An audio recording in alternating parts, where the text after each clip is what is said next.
कौन हो भाई?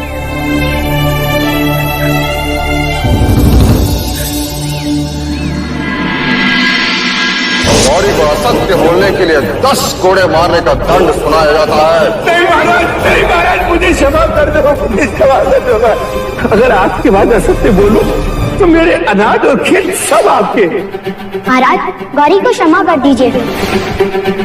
अब से वो कभी असत्य नहीं बोलेगा। महाराज, मैं नगर छोड़ दूंगा और जाने से पहले एक बार युवराज सिद्धार्थ से मिलना चाहता हूँ। आपने मुझे सत्य के मार्ग पर चलना सिखाया। आपका विश्वास बना रहे, इसलिए मैंने किसी भी तरह का लालच न करके कोई भी छल कपट नहीं किया। वैश्य गौरी? हाँ।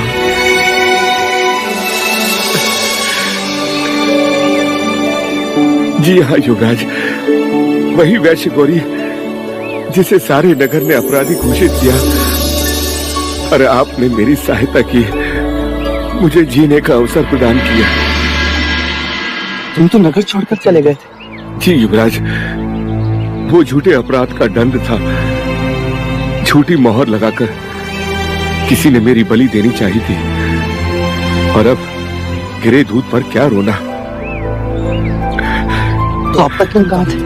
वैशाली चला गया था युवराज, शरीर वहां और हृदय यहाँ। युद्ध पश्चात कपिल वस्तु के बारे में सुना तो दुख बांटने चला आया। युवराज, परिश्रम से मैंने धन अर्जित किया है, कृपया इसे स्वीकार करें युवराज, कृपया इसे स्वीकार करें। यहाँ से हम कहाँ जा रहे थे? कभी न्याय प्रणाली ने मुझे नई नगरी में अन्न न देने का अपराधी ठहराया था। आज उसी नई नगरी में अन्न बांटने जा रहा था युवराज। नई नगरी? हाँ। आपका दारुण कर रहा था। राज्य के सैनिक इसके भाई को कहीं ले गए, किसी नई नगरी में। क्या तुम मुझे अपने साथ नई नगरी ले चलोगे? मैंने आज तक उसे नहीं देखा। युवराज, हमें महल जाना चाहिए। महाराज हमारी प्रतीक्षा कर रहे हैं। हाँ चलो, वहां से हम सीधा महल ही जाए। पहले तो नगर के उस हिस्से को तो देख ले जो आज तक हमने नहीं देखा। चलो गौरी। युवराज, तुम भी चलो, चलना चलो चलो।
सब हम क्या देख रहे हैं चन्ना?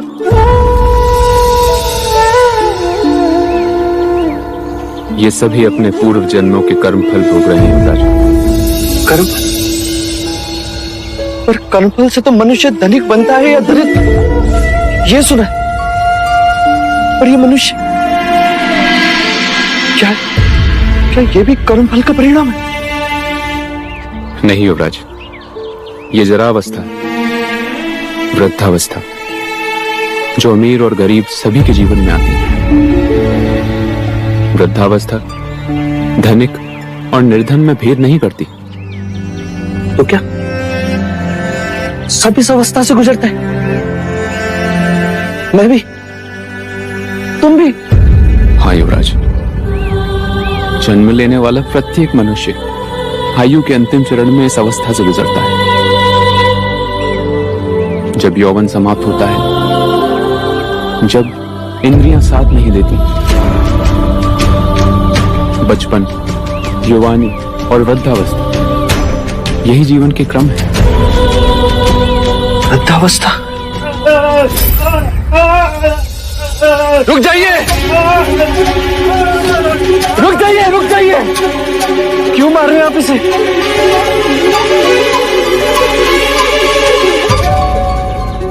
नहीं युवराज, ये क्या कर रहे हैं आप?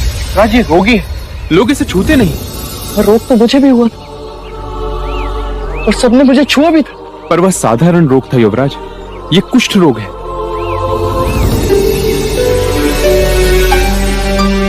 कुष्ठ रोग?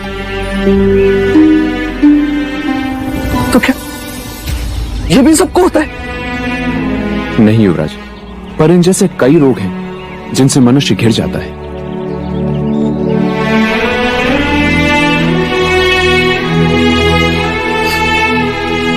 कर्मफल से दरिद्रता मिलती है,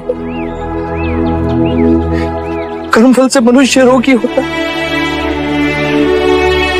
क्या ऐसा कोई मार्ग नहीं जिससे कर्मफल को बदला जा सके, जिससे संसार के सारे दुखों को हम मिटा सके, जिससे यौवन और धन चिरंजीवी हो जाए? कैसे होगा चिरंजीवी जब तक तुम जैसे जन्म लेते रहेंगे?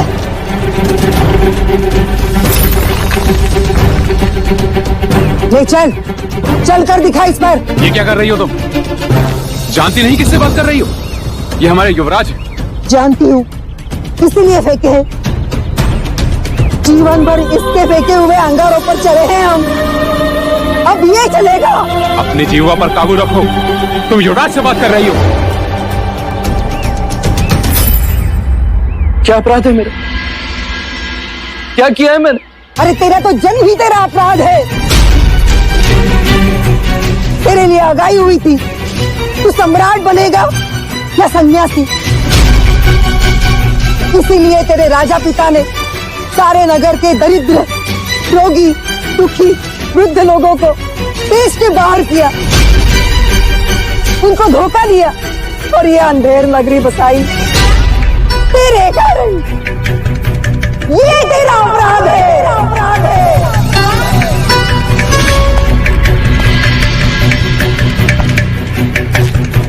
पर ऐसा क्यों?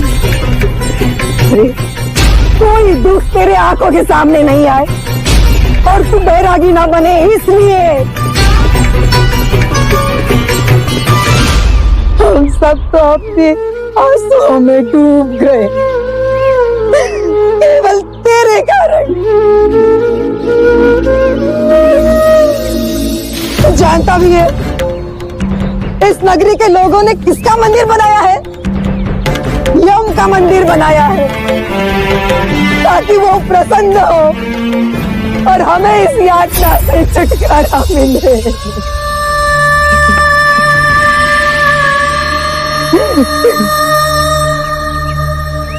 मनुष्यता का कितना बड़ा उपहास। चलना, क्या मेरा जन्म सच में इतना कलंकित? युवराज, ये तो नहीं, ये नहीं हो सकता, नहीं हो सकता ये। अगर विश्वास न हो तो जाकर पूछो अपने राजा पिता से। उसका अभिमान और बलि चढ़ गए हम।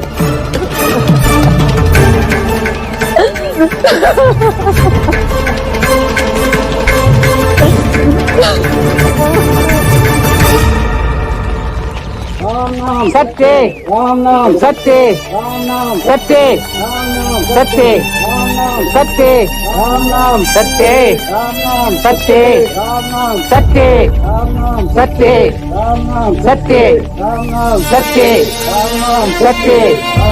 सत्य सत्य सत्य सत्य सत्य कहिए महाराज, और कितने वेद छिपाए आपने? ना मुझे मेरी माँ के विषय में बताया, ना नई नगरी के बारे में। एक बार भी आपने ये नहीं सोचा कि जब आपका पुत्र बड़ा होगा और जानेगा उसके कारण कितने लोग बेघर हो गए, कितने लोगों को नगर बाहर निकाल दिया गया था, तो वो क्या सोचेगा? क्या कभी वो स्वयं को क्षमा कर पाएगा?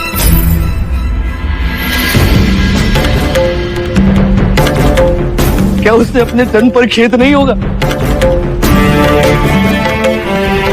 भविष्य को उन्नत बनाने के लिए वर्तमान का बलिदान देना ही पड़ता है।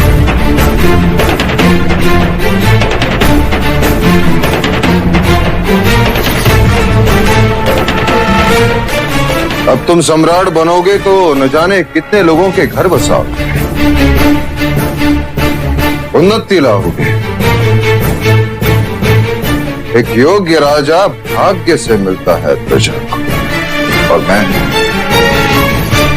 मैं तुम्हें राजा ही बनाना चाहता था। और एक योग्य राजा देने की इच्छा आप बुरे शासक बन गए पिताजी। पूरी एक पीढ़ी को नरक भेज दी। सिद्धार्थ, इन्होंने जो किया वो इसलिए किया कि दुख तुम तक ना पहुंचे। और दुख तो पहुंच ही गया ना मां।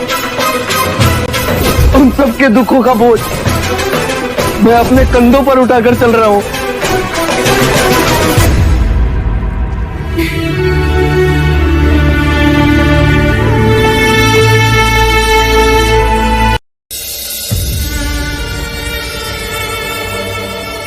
अरे तेरा तो जन्म ही तेरा अपराध है, तेरे लिए आगाई हुई थी, तू सम्राट बनेगा या सन्यासी?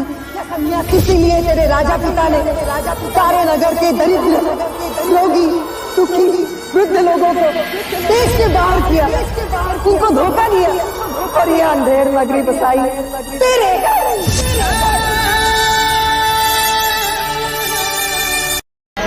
सत्य ने वहां प्राण त्याग दिए, तेरी माता भी अपने प्राण दे देगी।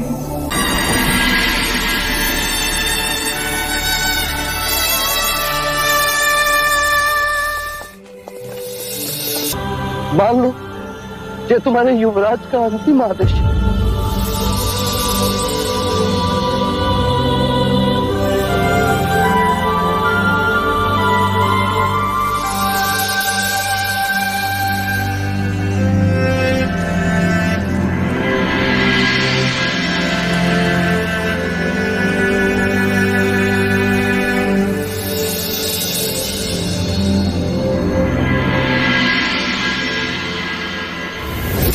गोविंद बोलो हरि गोपाल बोलो, राधा रमण हरि गोपाल बोलो, गोविंद बोलो हरि गोपाल बोलो, तुम भी बोलो गोविंद बोलो हरि गोपाल बोलो, राधा रमण। ठोली है मंगला। और आज प्रातःकाल से पूरे महल में इतना शोर किस कारण? मेरा बस चले तो गगन ढोल बजवाऊं, भूखों को खाना खिलवाऊं और ब्राह्मणों में धन लुटवाऊं। पर ऐसा हुआ क्या माँ, जो आज तुम इतनी उदार हो रही हो? ले मिठाई खा ले, आज तो तू भी मना नहीं कर पाएगा। ले। पर हुआ क्या है? आप भी लीजिए। पहले कारण बताओ। असित मुनि की वाणी सत्य हो गई आज। क्या? चला गया सिद्धार्थ वन में, सब को त्याग कर सारे रिश्ते तोड़कर ले लिया संन्यास।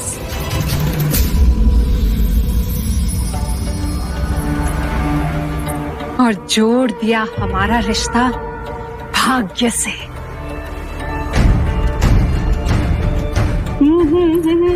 तुम सत्य कह रहे हो मंगला? मुझे जाना ही था, कुछ दिन पहले ही चला जाता। अब ये उद्ध्वस्त राज्य मिले भी तो क्या। कर्म अंधे हो तो आंखें बड़ी करके सोचोगे तो दिखाई देगा। धन नहीं है तो क्या, परंतु सीमाएं तो है तेरी। सिंहासन मिल जाए फिर धन बटोरने में देरी कितनी। आप दोनों महाराज के पास जाओ और दो दो आंसू बहाओ, अच्छा लगेगा उन्हें। चाहे धन दौलत मिले ना मिले, पर एक दौलत तो तू छोड़कर ही गया है सिद्धार्थ। समय व्यर्थ ना करो, जैसा कहा वैसा ही करो। दो आंसू बहाओ, जाओ महाराज के पास जाओ। चलो दे। जाओ जाओ जाओ।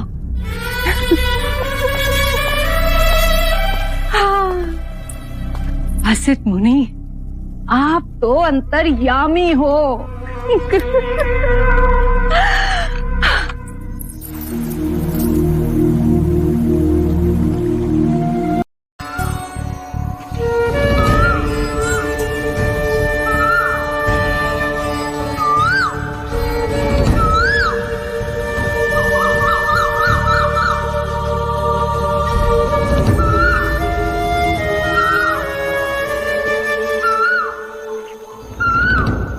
कौन है आप?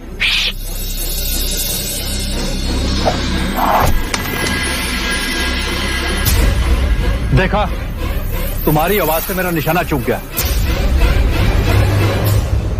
आप एक सन्यासी होकर शिकार कर रहे हैं? ये तो स्वांग है, मैं एक शिकारी हूँ और साधुओं के वस्त्र इसलिए पहने हैं जिससे मैं शिकार को धोखे में रख सकूं। पर ये तो सही नहीं। इस तरह तो पशु पक्षियों का विश्वास साधु सन्यासियों से उड़ जाएगा। आप साधु वेश का अपमान कर रहे हैं। इस अरण्य में जीवन निर्वाह के लिए कुछ तो करना ही पड़ता है। यदि मैं तुम्हें जीवन निर्वाह के लिए धन दूं, तो क्या तुम शिकार करना छोड़ दोगे?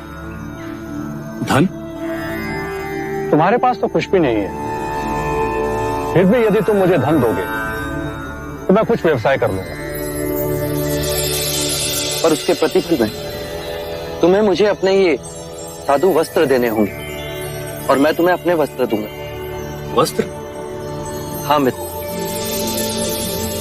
मेरे ये वस्त्र रत्न जड़ित और स्वर्ण तार से निर्मित है। इन्हें बेचकर तुम अपना जीवन आनंद पूर्वक व्यतीत कर सको। ठीक है, पर तुम एक साधु के वस्त्र लेकर क्या करोगे? पशु पक्षियों। राजा सुधोधन ने राजकोष को सजा सुनाई छल कपट व झूठ बोलने की। तो सिद्धार्थ गौतम ने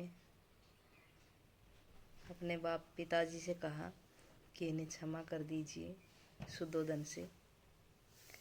और फिर राजकोष ने कहा कि मैं ये नगर छोड़ के चला जाऊंगा। तो राजकोष जब सही मार्ग पे चल दिया तो गौतम से मिलने के लिए आया।